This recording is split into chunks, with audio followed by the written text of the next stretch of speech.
Skillet ricotta meatloaves. Who doesn't love meatloaf? But meatloaf, you know, it's a big meatloaf, it takes some time. Here we're gonna make some small meatloaves in a sauce. And it's easy and it's quick. So what I have here is pork and beef, 50-50. Now we're gonna flavor the meatloaf. I'm going to put in some ricotta, some scallions. The green part is also very good. I use it as much as I can. I go all the way to the end. Let's put that right in. Now to bind it all, we'll put an egg. Okay.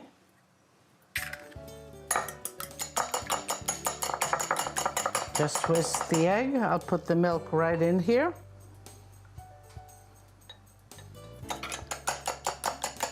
And add that. Then the ricotta. Grandma used to love ricotta. And so when I made meatloaf, there was always ricotta in there. It makes it softer and delicious. Some grated cheese, breadcrumbs, parsley. Let me put some salt. We have the seasoning in, the eggs, the ricotta. Now for the nutmeg.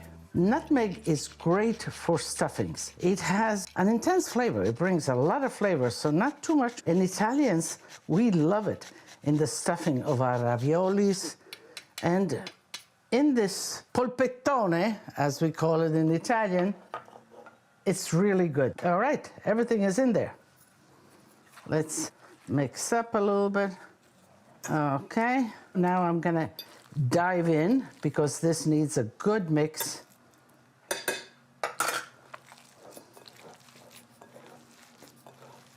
It looks like it's thoroughly mixed. Now let's shape these little meatloaves. A little flour. I will make 4. So let's kind of divide, rough divide, and then we go and make the polpettone.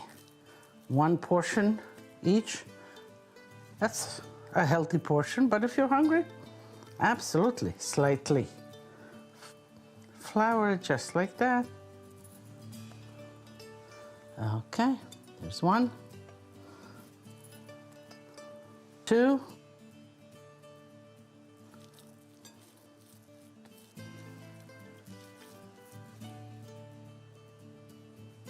just lightly flour them. Okay.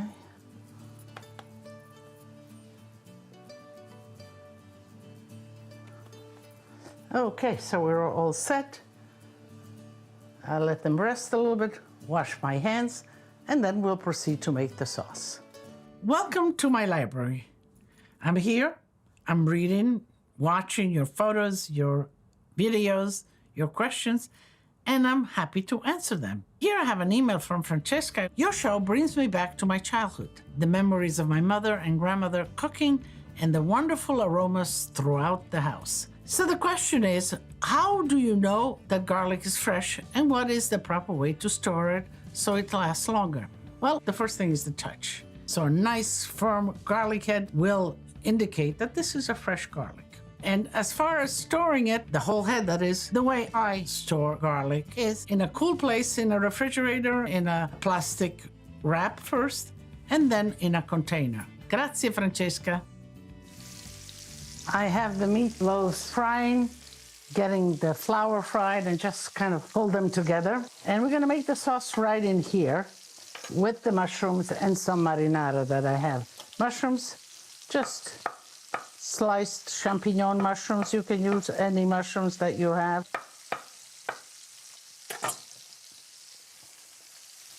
Let's flip this little meatloaves. Oh, they look nice. So be gentle when you flip them over, because the ricotta and all of that, they need to sort of gel all together. So let's rest them out here while we begin with the sauce. And the sauce you make right in here, I'll put the mushrooms right in there. We'll season the mushrooms with a little bit of salt. I like mushrooms, and I think this is really a great addendum to the mini meatloaves. But you know, if you don't like mushrooms, you can put peas. Why not? But you need to put the peas a little later, especially if you use frozen peas. You defrost them and they're almost cooked, so you put them at the end. So here I have the marinara sauce. Let me put all of it in here. I will rinse with some water. Because we put it in the oven and the meatloaves need to cook thoroughly, you need a little bit of extra liquid. So let's get the meatloaves back into the sauce.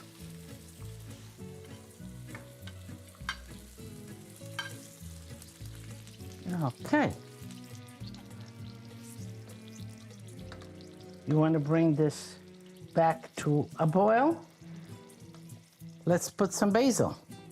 I'll put a whole little branch of basil and then I'll take it out because it gives all the flavor to the sauce. So let's cover it and let it perk away for another 15 minutes on the stovetop. Then in a 400-degree oven, another 15-20 minutes, and you got dinner ready. So here I have an email. It's from Tom and Kathy. Every month, we have a Lidia night with our friends, Mark and Sharon. We each make one of your recipes, and the guys are in charge of aperitifs. Sounds good. Tom and I recently made your turkey meatloaf with mushroom sauce. And here is the picture. Thanks for the inspiration, Tom and Kathy. So here is the picture. Looks good. And that sounds like a great idea. You know, I do get emails where there's a gathering, whatever, and everybody makes one of my recipes, and then they gather together with some good wine, and it's a Lidia party, and I just love that. I am not invited, but my flavors are, and I love that. Now, let's go on to the next email here, and it looks like Mark and Sharon sent their own photos from Lidia night, the simple chicken parmigiana, and here it is plated. Continue Lidia partying. Thank you very much for inviting my flavors to your party. All right, dinner's ready. I always tell you, out of the oven, the handle is hot, cover it so nobody grabs it. First of all, let me get a little plate for Lidia here. Let's get your dish here. I know you're waiting. I know you're waiting. All right, so first let's pick up one of the meatloaves. I think one is enough per person. And let's do the mushroom and the sauce. Okay. I'm gonna steal a little corner here. Nobody will ever know the difference. Okay, let me put a little bit of sauce. That's for Lidia.